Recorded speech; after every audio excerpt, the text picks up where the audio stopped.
Assalamualaikum warahmatullahi wabarakatuh. Bapak Ibu guru hebat, perkenalkan saya Rafani Dahanasari. Dalam aksi nyata ini saya ingin berbagi pengalaman mengenai pemahaman merdeka belajar. Terdapat 5 modul dalam pelatihan mandiri belajar. Yang pertama mengenali dan memahami diri sebagai pendidik, dan yang kedua mendidik dan mengajar.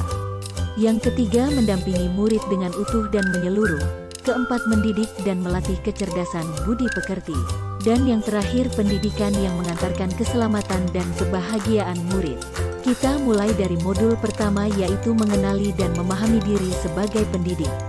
Kita diminta untuk merefleksikan diri dan apa peran kita sebagai pendidik.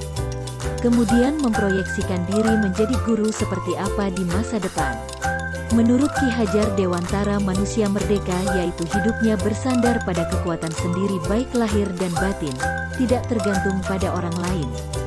Kita harus lebih dulu mengenali dan memahami kekuatan dan kelemahan kita, sebelum kita mengenali karakteristik murid dan kebutuhannya. Kita sebagai pendidik juga harus belajar terus secara mandiri mengembangkan potensi untuk menghantarkan murid kita menjadi murid yang merdeka. Ki Hajar Dewantara mengatakan anak-anak hidup dan tumbuh sesuai kodratnya sendiri. Pendidik hanya dapat merawat dan menuntun tumbuhnya kodrat itu. Guru memiliki peranan sebagai penuntun, motivator, fasilitator sekaligus sebagai penggerak ke arah transformasi pendidikan yang berpihak pada murid. Guru juga memiliki peranan yang sangat penting dalam pembentukan karakter dan pengembangan kompetensi murid sesuai dengan kodratnya. Selanjutnya, guru seperti apa yang diinginkan? Tentunya kita telah memahami konsep ing ngarso sungtulodo, ing madya mangun karso, tutwuri handayani. Guru yang maju yang memiliki peta konsep dan rancangan pikiran yang jelas tentang gambaran dirinya yang ideal.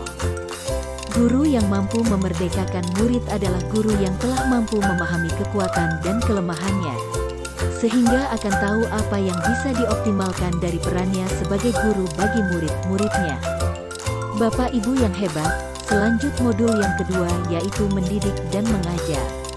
Pada modul ini terdapat 3 bagian yaitu mendidik menyeluruh, pendidikan selama 1 abad dan menjadi manusia secara utuh. Mendidik menurut Ki Hajar Dewantara adalah menuntun segala kodrat yang ada pada murid agar mencapai kebahagiaan dan keselamatan sebagai manusia dan anggota masyarakat. Sedangkan mengajar yaitu proses pendidikan dalam memberi ilmu kecakapan hidup anak secara lahir dan batin. Pada modul 3, kita akan membahas mengenai mendampingi murid dengan utuh dan menyeluruh. Dan ada 2 hal yang akan kita pelajari yaitu kodrat murid dan asas trikon. Mari kita pelajari satu persatu. Pertama, kodrat keadaan. Kodrat keadaan merupakan aspek dasar pendidikan yang paling dasar dan yang paling utama. Kedua, kodrat alam. Kodrat alam merupakan dasar pendidikan murid yang berkaitan dengan sifat dan bentuk lingkungannya. Selanjutnya, kodrat zaman. Kodrat zaman berkaitan dengan sifat atau karakter anak yang mereka bawa sejak lahir. Maka oleh sebab itu, guru memiliki tugas memastikan seluruh dimensi diri dalam kehidupan murid bisa dikenali, digali, dan dikembangkan. Sedangkan asas trikon terdiri dari 1. Kontinuitas. Kontinuitas merupakan pengembangan yang harus dilakukan secara terus-menerus dengan perencanaan yang baik. 2. Konvergen. Konvergen merupakan pengembangan yang mengambil dari berbagai sumber. Yang ketiga, konsentris. Konsentris merupakan pengembangan pendidikan yang berdasarkan atas kepribadian kita sendiri. Sekarang bagian modul yang keempat, yaitu mendidik dan melatih kecerdasan dan budi pekerti. Mari kita pelajari apa itu budi pekerti dan teori konvergensi. Menurut pemikiran Ki Hajar Dewantara, budi pekerti terdiri dari 2 kata, yaitu, budi, merupakan ranah batin yang meliputi ranah trisakti, cipta, rasa, karsa. Sedangkan pekerti diartikan sebagai ranah lahir yang mewujudkan tenaga. Sehingga budi pekerti diartikan, hasil dari bersatunya gerak pikiran, perasaan dan kemauan sehingga menimbulkan tenaga. Teori konsep konvergensi dimaksudkan sebagai transformasi pendidikan yang mengarahkan murid dapat berinteraksi dengan budaya lain tanpa kehilangan jati diri. Dan sebagai sebuah misi mulia yaitu mampu melakukan dialog budaya dengan budaya lain tanpa harus menghilangkan budaya pribadi. Dan tujuan akhirnya, seluruh proses pendidikan yaitu keselamatan dan kebahagiaan murid hanya dapat dipenuhi dengan memahami peran guru melalui sistem AMONG.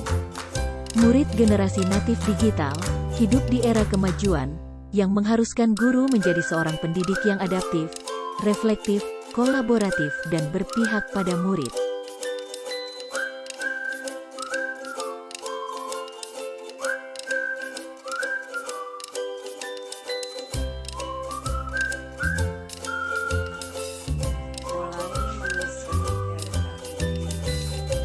Namanya dua ini.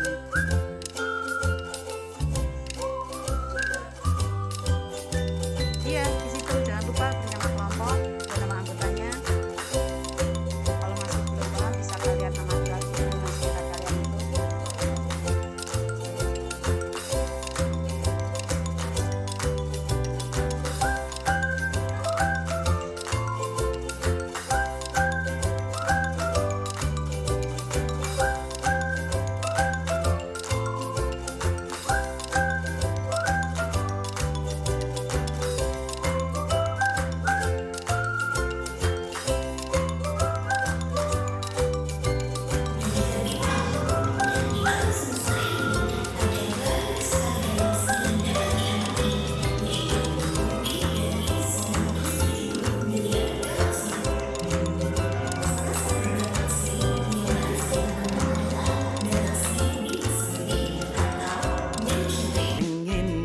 Putus asa, dengan gagah berani aku melangkah dan berkata aku bisa. Aku bisa, aku pasti bisa. Ku harus terus berusaha. Bila ku gagal itu tak mengapa, setidaknya ku telah mencoba. Aku bisa, aku pasti bisa. Ku tak mau berputus asa. Coba terus coba sampai ku bisa. Aku pasti bisa.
Bapak dan Ibu yang saya hormati, saya mengharapkan umpan balik dari Bapak dan Ibu setelah mendengarkan pemaparan materi tentang Merdeka Belajar. Dengan mengisi link Google Form, atau juga Bapak Ibu bisa mengisi di kolom komentar dengan mengisi apa yang Bapak Ibu pikirkan.